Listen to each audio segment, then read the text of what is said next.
welcome back. Thank you so much for joining me today. This is going to be a reading for Aries for the new moon in Libra, which is coming on October the 6th. But this reading should serve to guide you for the week. Okay, the energy of the new moon won't just be on that day. You should be feeling it now even a little bit, and you'll continue to feel it for the duration of your week.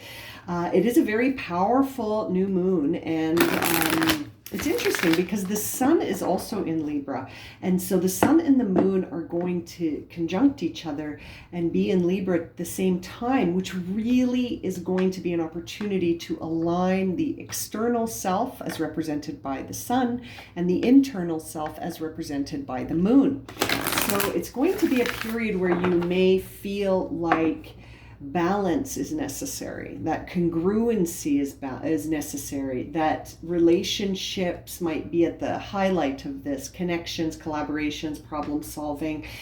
Now, the interesting factor on top of this is that Mercury is also in retrograde, which means that your mind's eye might be wandering into the past. And so you might be finding that your past is catching up with you, or that there is a need for closure all of a sudden. As you set your sights on your goals and create a foundation, which is very Libra energy, Librian, you will be also finding that maybe some things from your past are creeping up. Maybe need healing, maybe need closure, maybe need to be released. So let's dive in and see what are the major themes for Aries, Sun, Moon, and Rising as they go through their week with this new new moon in Libra. Oh, 4 cards popped right out. 3 all at once and 1 by itself. Let's take them all. Okay, Libra, what's going on? Or not Libra, sorry, Aries. What's going on for you here? We see expect powerful change. Bring love to a situation. Don't let your pride get in the way. And prosperity lies ahead. And you've got, wow, 3 cards are new moons. Okay, so in this moon deck, you've got 3 new moon cards and 1 full moon in Leo, suggesting not to let your pride get in the way.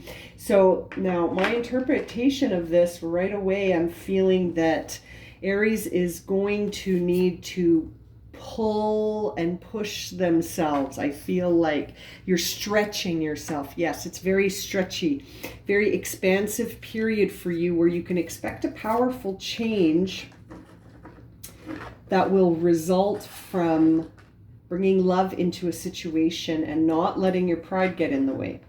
So choosing love over pride, you can expect a powerful change where there will be prosperity ahead. Wow. Okay, so that tells us a tale in and of itself right there for Aries, Sun, Moon, and Rising as they go through their week, thinking about bringing love into a situation and releasing pride. So there's your balance, balancing love and pride. Now, what will be the energy supporting Aries as they move through their week with these major themes? What will be the energy supporting Aries? What will support Aries? Adventure, embracing the unknown, practice unattachment. Change is imminent, so take a leap of faith and say yes. Interesting. Sorry, these cards are very reflective. So, adventure. So, your guiding energy to support you through these major themes is to keep an adventurous outlook, right? I've been saying this to other signs as I've been reading today, is this idea of not letting the future be known. Let the future be a mystery, Aries. Don't try to plan the future based on the past, because then you're just living in the past, right? You're being defined by your past. Let your future be unknown. Create a blank slate, if you will, okay? That idea of unattachment, right? Practice being unattached to outcomes.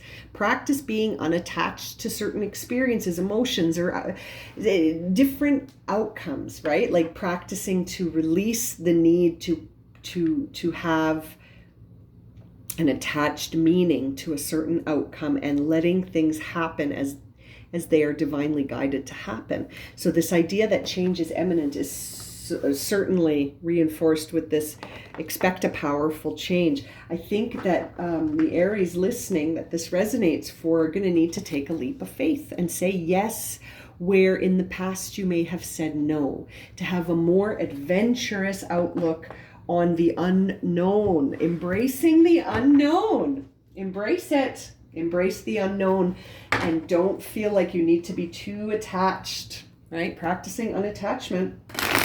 There is a big shift happening here for you, Aries. I'm excited to see what the tarot cards are going to tell us, filling in the blanks of this story a little bit here. But regardless, prosperity lies ahead. New Moon in Taurus card. As long as you bring love into the situation and not let your pride get in the way.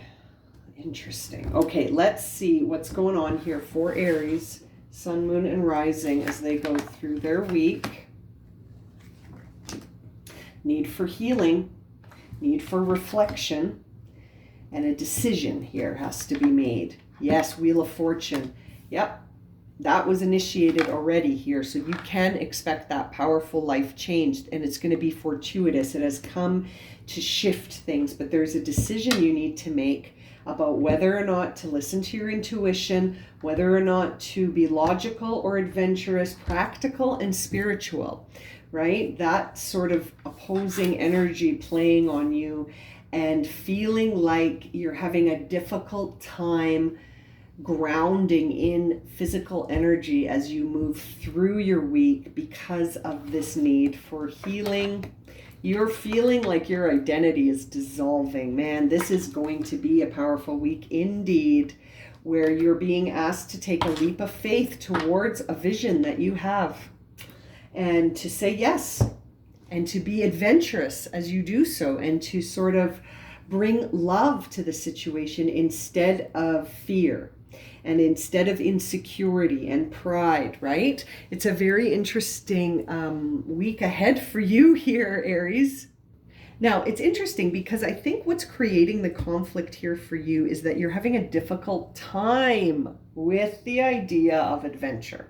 Okay, you're having a challenge. The challenging aspect here for you is the Four of Pentacles in reverse, which really suggests that you could be reacting with fear or defensiveness, or sort of a possessive aspect. Notice the camera changing the light drastically as I speak about this card. It's funny. It's sort of like this idea that you feel like you don't have a lot of control over the situation, and you don't like it. You don't like this idea of embracing the unknown.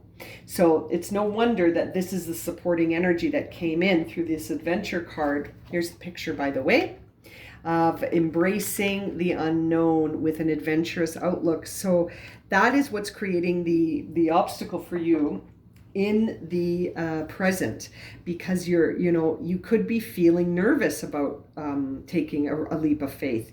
You could be thinking this isn't the time to be risky. The idea of risk is very much on the top of your mind. The idea that you're sort of losing touch with practical matters and issues because you're being pushed in that direction, because it's really not the time to be practical. And that's what these two cards, one laying on the other as the obstacle, sort of say to me, is that you're in a place right now where it's time to sort of have plans fall through, even if it is related to something like that you've attached a lot of meaning to, like your work or the way that you feel like you belong. Okay, so when this Page of Pentacles is in reverse, it's sort of like you may lose your focus on something that you have been focused on for a long time, and you're losing your focus on that because it's actually time to be adventurous and change the future. So it's not the time to keep moving in the same direction.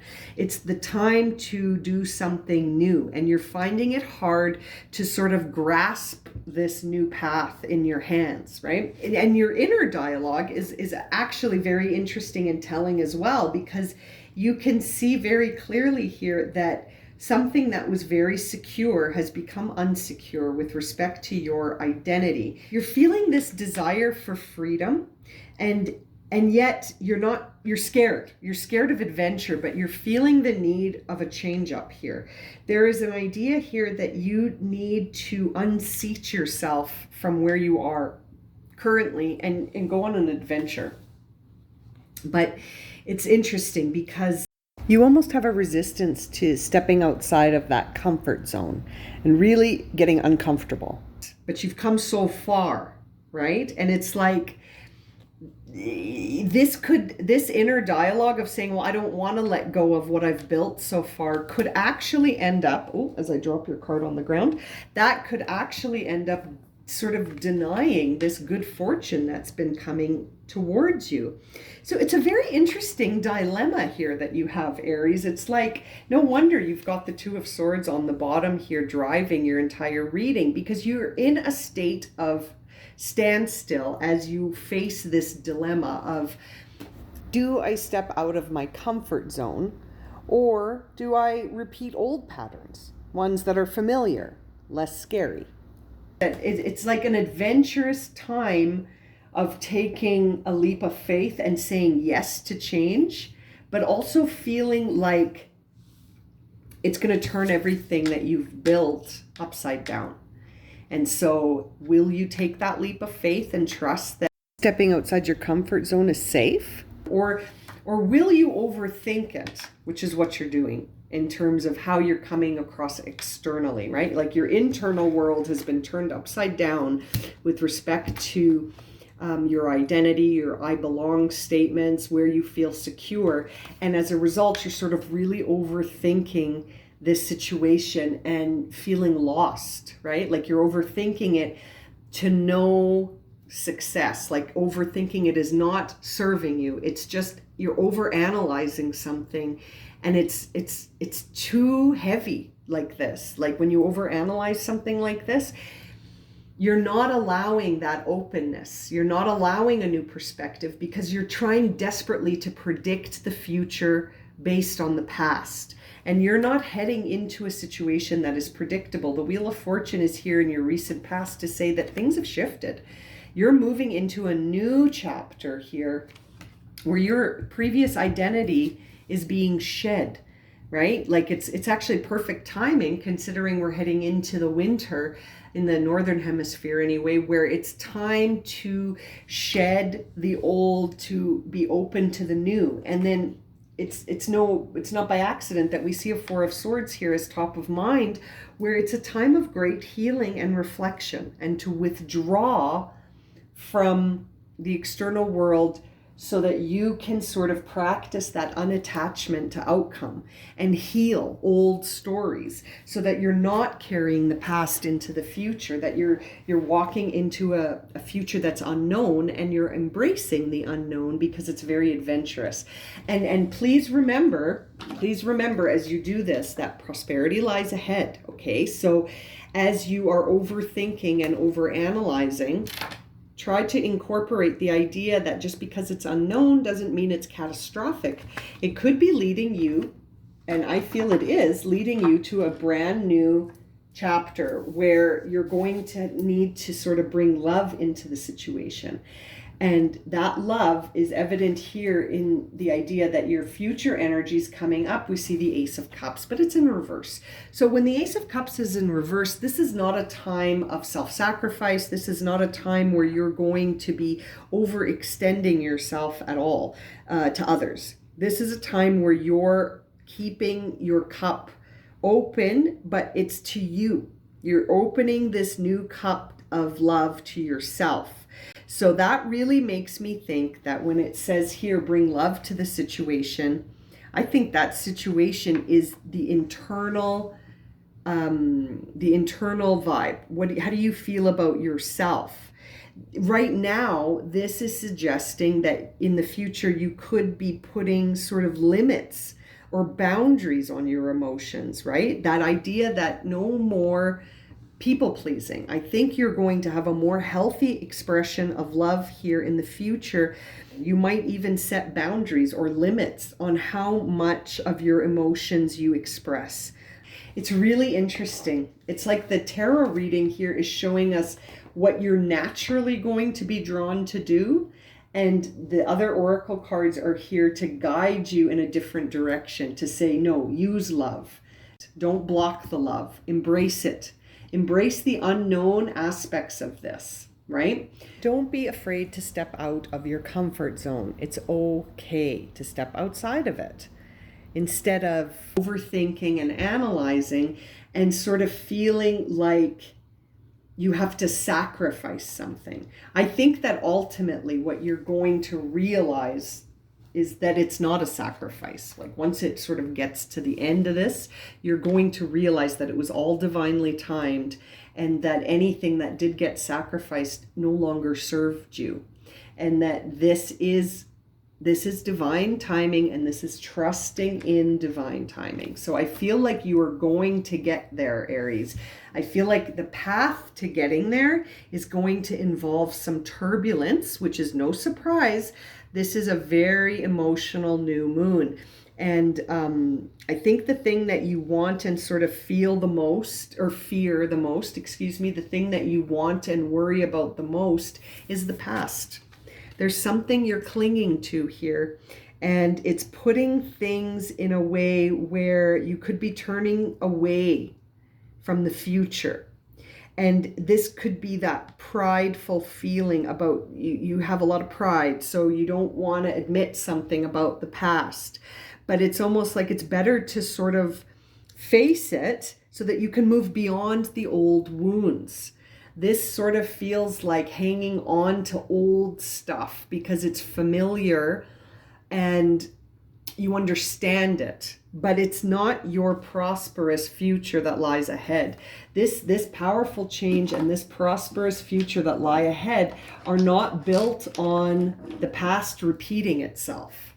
It's built on embracing the unknown and practicing unattachment, where I feel like you might be feeling attached. You might still be feeling attached to something.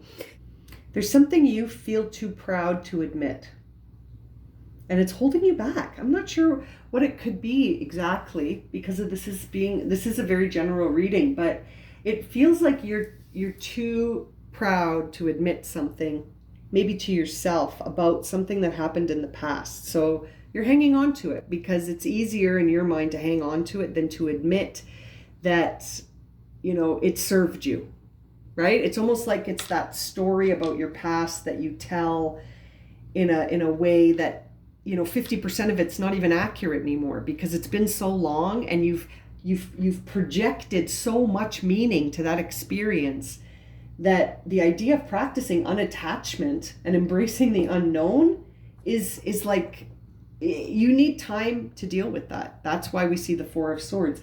You need time to bring love to this situation, but there is a change coming. Something is shifting, and it's going to cause you to understand this lesson through experiencing the unknown. You know what I mean? It's like you're going to turn something that you're afraid of experiencing into the very thing that launches you towards prosperity. It's very interesting dynamic here, Aries. Now, let's see here. What is the final guidance here as you move through this, Aries? What is the guidance as you move through this? Oh, just one. Oh, no, two. They always stick together, these cards. Abundance and mistakes. Yes, that's the thing. It's like you're too proud to admit you made a mistake in the past. You're too proud to admit you made a mistake. And mistakes here is the card. It says, allow me to know it's okay to make mistakes. Let me always take care of the inner child so he or she feels loved no matter what. And then we see this idea of bringing love into a situation and not being too proud to admit we make mistakes. There you go. So something happened in the past that you see as a mistake, and you're judging yourself pretty harshly about it and being too proud to admit that it was a mistake. And so it's like you're denying yourself the space to have that experience. And I think what's coming up in the future, once you move through this and sort of love yourself, no matter what choices you made in the past, and releasing the pride, right? And adding love, is you're going to experience that divine abundance. So your abundance card here, it says, Divine Beloved, please show me how to feel fully deserving to receive. I release my ego's plan and open to being a vehicle for abundance. Yeah. That pride comes from the ego, right? It's hard for our ego to admit that, but when we bring that love into the situation and we release ourselves and our inner child from things that we've decided are mistakes, it's almost like you're blaming yourself for something that happened and you're too proud to say it. You're too proud to say it. And it's a need to release something. The whole time I've been doing your reading, I keep going like this. There's lots of moments where I felt like I wanted to make a fist. And I feel like that's that ego trying to hang on to its pride, to say, no, I didn't make a mistake. That was their fault. I had nothing to do with that. And it's almost like this idea of just going, it's okay if I made a mistake. That's fine. It led me to where I am right now. And right now, I'm about to experience a very powerful change that's going to lead me to prosperity and abundance. So there's no reason to fear the unexpected here, Libra, or I keep saying Libra, Aries. Practice feeling unattached to some of these things that you view as mistakes. Release the past. Let go of whatever got you to where you are right now and move forward. You don't have to define yourself by your past, but you certainly don't have to judge yourself for your past either. Any decision you make is all about growth. There's no reason to evaluate it beyond that in terms of sort of assigning mistake or correct. We don't know. We only know in that second if it feels like a mistake. We have no idea what will come later as cause and effect. And I feel like something that you have been hanging on to as a mistake and you've been judging yourself for it is about to shift. And it's about to shift from feeling like a mistake to abundance. This is fantastic. I love this reading for you, Aries. Okay, I'm going to leave it at that. If this has resonated for you and you would like a personal reading, my email's in the description below. And as always, thank you so much for liking, subscribing, and watching. And we'll see you again very soon for another reading. Sending you lots of love and light, my friends. Have a wonderful week.